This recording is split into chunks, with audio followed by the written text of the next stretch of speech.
There are 7 different reptilian species in the Draconis constellation star systems, but 3 main reptoid races, including the Alpha-Draconians, are most known and feared. They have been permanently on Terra for over 500 years and sporadically for much longer, going back to millions of years. They colonized over 500 planets by means of infiltration through governments and other leadership positions, and have a presence on thousands of planets. Their 3 homeworlds are Thuban-Anwar, Alpha-Draconis, head of their empire, Tiphon Giansar, Sygma Draconis, and Grumium Eltanin, Epsilon Draconis. They are considered a technological advanced species, but they prefer to work in the shadow as an advantage for their agendas. Reptilians from the Draconian systems are known for having a very particular routine to invade worlds. They will send enslaved inferior races for first contact, such as Zeta DoHu or Solipsi Rai, to disguise the invasion. Indigenous populations will be made to believe that the harmless and apparently genuine visitors need help and assistance in their genetic project to save their dying race. Leaders will be promised wealth, weapons, and technology in exchange, and when all treaties are signed, the Draconians show up as the true new masters behind all this. And once in, you cannot get them out, unless at great cost.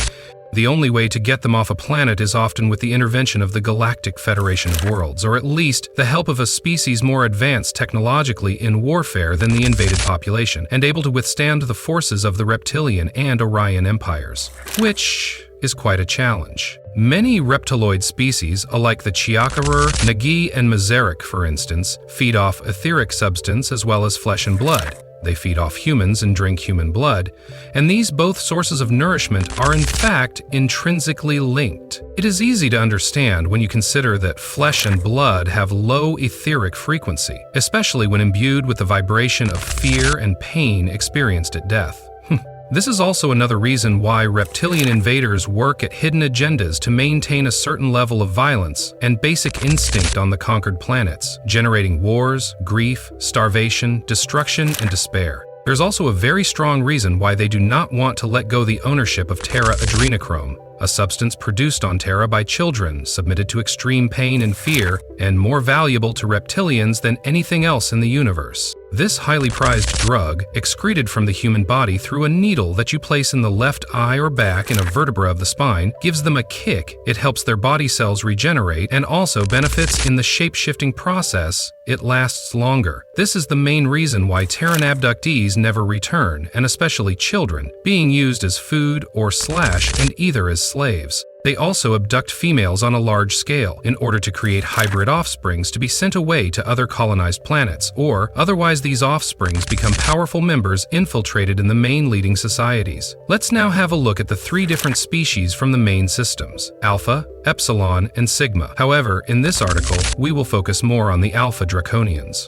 Alpha-Draconians, or Ciakahrr, reptilian beings originating from the Thuban star system, or Alpha-Draconis, which is 215 light-years from Terra and was formerly your pole star. They are sapient reptoids who were dumped here by another vastly superior reptilian race, the Tiamatian, from another dimension. Their original homeworlds are named Locas and Talas, and the points of entry into our known universe were through interdimensional portals in the zone of the Thuban and Alwade systems. They strive in hydrogen-based ecosystems on desert planets. Alpha-Draconians name themselves Ciakahrr and are considered by their technological advancement in warfare as a master reptilian race. You find them also named Dracos or Dracs. Their bodies possess consequent coverage in order to protect their skin from attacks, while the upper caste have wings allowing them to travel fast. Quite tall creatures, they are heavily built and covered in scales, or sometimes a plated hide, and in some specific cases, feathering.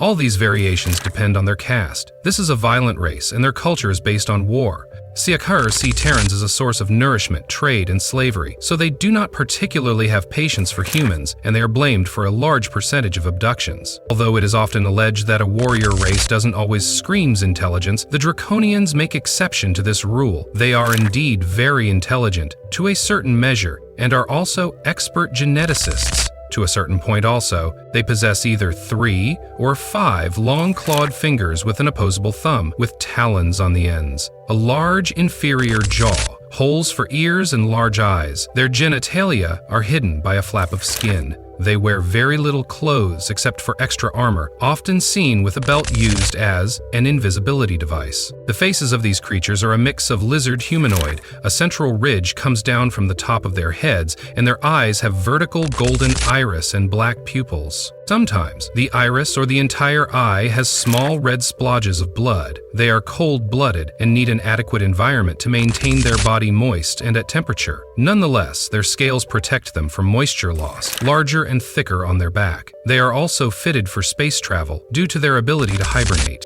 They have supernatural powers, shape-shifting, not all members, telepathy, interdimensional traveling, most races can't, cloaking for high-ranking members only. To have that power, a reptilian must be first accepted in an elite group that infiltrates and has co-founded the Illuminati.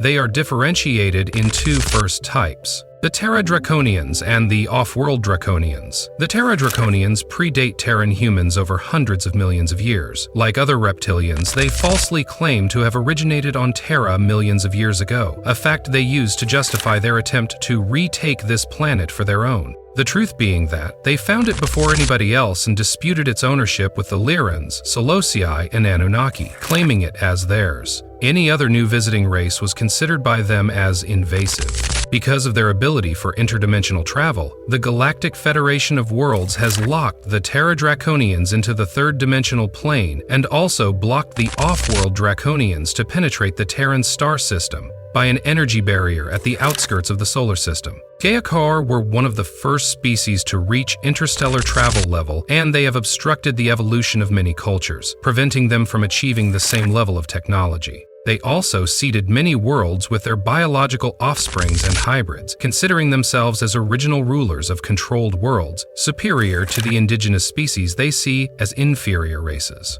They are also interested in harvesting Terra's resources, utilizing in that aim the local populations to do the job for them. This is done by a hidden control of the mining corporations and industrial companies. You are confronted with a belligerent civilization that breeds from eggs boosted with hormones, quickening the birth to create strong warriors who can live underground and in the most remote and hostile parts of your planet. They are attempting to take over the planet in what we call the window of opportunity, which is the period before a federated society becomes an interplanetary and interstellar power, and yours is now beginning to close. The problem is that we, of the Galactic Federation of Worlds, cannot give you right now the technology of interstellar travel because you are not yet federated among yourselves as a unique, peaceful society. You need to grow and mature to reach by yourselves this liminal threshold in your evolution. And believe me, we are doing the best in our capacities to hasten you getting there as quickly as possible. On the other side, all these invasive races, such as Greys and Reptilians, are at the moment working very hard to maintain this window open by retaining advanced technology from the Terrans and entertaining confusion, conflicts, and wars. Imagine the day you are all finally federated as one on your home planet that you finally, truly own and able to colonize other worlds, finding solutions to the overpopulation and environmental issues. Counting also the fact that Terrans possess inborn fighter nature, the Ciakahrr fear,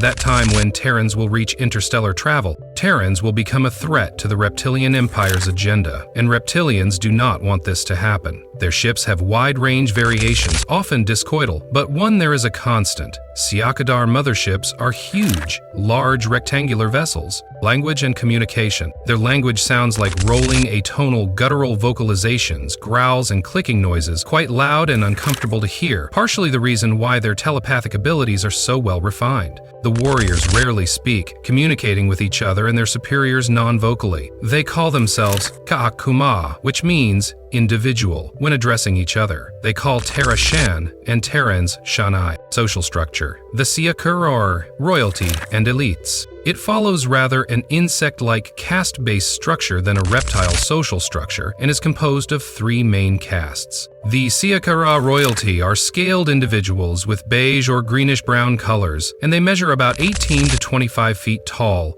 approximately 5.5 to 7.6 meters. They have curved horns, a tail, and wings which are flaps of skin, articulated by extensions of their ribs, and that can be folded back tight to the body. They have large, golden red to blue eyes with vertical slit pupils. Because of their size, psychic ability, and wings, Ciakahrrs were mistaken as your legendary dragons, in which confusion you gave this name to the constellation where they originate from, Draconis. They are known to have, for symbol, the winged serpent. The elites are usually black and brown with yellow or red striping and weigh up to 1,900 pounds. Also winged, they thrive on inducing fear to their subjects, preying especially on the youngest subjects for food, notably Terran children, to feed upon as a delicacy. As I mentioned already, Terran children subject to intense fear produce a substance the Ciakahrr are particularly fond of. Some Ciakahrr can also see across or move to other planes. The Negai/Negari warrior caste. Shorter and thicker, very muscular, no wings. They are aggressive, violent, and feared through the galaxy for their renowned aptitudes for combat. Their skin is scaled and can be from dark red to orange with black striping. They are 7 to 8 feet tall, approximately 2.1 to 2.4 meters, renowned and feared for their fighting skills. Their eyes are yellow, slanted, with vertical slit pupils. These are capable to bury themselves to wait for an ambush, some long periods of time, surviving even with only one meal each 12 to 15 days. Techniques developed to increase their aggressiveness and thirst for blood. Their symbol is the Ouroboros. The lower caste, smaller, 4 to 12 feet tall, 1.2 to 3.7 meters, and considerably weaker, way less body armor. No wings. They can be split in 7 subcastes: scientists, engineers, industrial workers, priests, traders, military, igneous, and finally, feeders. They can appear as brown, red, blue, or dark green. They mainly have yellow eyes. Shapeshifting. This is a skill they excel in and which has been developed from a natural camouflaging ability for war and conquest purpose. They will blurry their energy signature to any signature they opt for, and it can be very deceitful. They are very good at it. Their natural mental capacity to generate illusions is coupled with a particular technology involving temporary molecular rearrangement, adrenochrome, helps greatly with that, and visual vibratory modulation, using either a projected hypnotic or holographic field around their bodies. It is a virtual screen, or what you can call a mirage if you prefer, which is an easy way to describe how the trajectory of light is modified and rearranged to create an illusion. And of course they also masquerade as Teloi and Pleiadians in an effort to deceive abductees and gain their compliance. And of course also, as you know, but it is always best to remind it, not all Pleiadian or human-type visitors are reptilians involved in some type of agenda against humanity.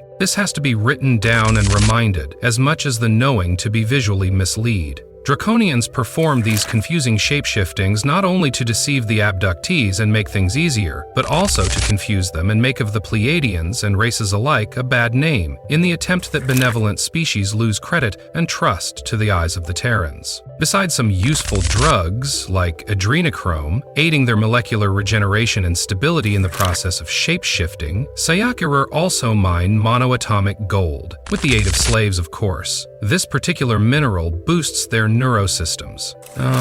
Is how to spot a shapeshifter. Once you memorize these basics, it is quite obvious. Here are the main characteristics of a reptilian shapeshifter in disguise. They are taller in size than the average Caucasian man. They have usually brown hair but can mimic blonde extraterrestrial races as well. They have a narrow torso and strong, high, muscular upper legs. They have narrow eyes that need to be constantly moist. For this necessity, they possess a lateral membrane that clicks swiftly at regular intervals. In a certain angle of light, principally if you watch them from a lateral angle, you can guess their slit pupils. Watch the texture of their skin within their wrists and in their neck. This is where they have the most difficulty to hold the molecular transformation. They have a strong, inferior jaw. That is a structure they struggle to change, and a large smile with more teeth than it would seem normal. Shapeshifting illusion gives perfectly symmetrical faces, which may seem strangely attractive. They are expert manipulators, narcissists, and provocative for conflicts, energy drainers, and thirsty for power of any sort. If you enjoy this video and want to see more like it, please consider subscribing to us and hitting the like button. Feel free to write a comment below and suggest which theory you want to see next. If you'd like to further support this channel, please consider joining. Our membership link will be found in the description box below. We appreciate your support, and as always, Thanks for watching.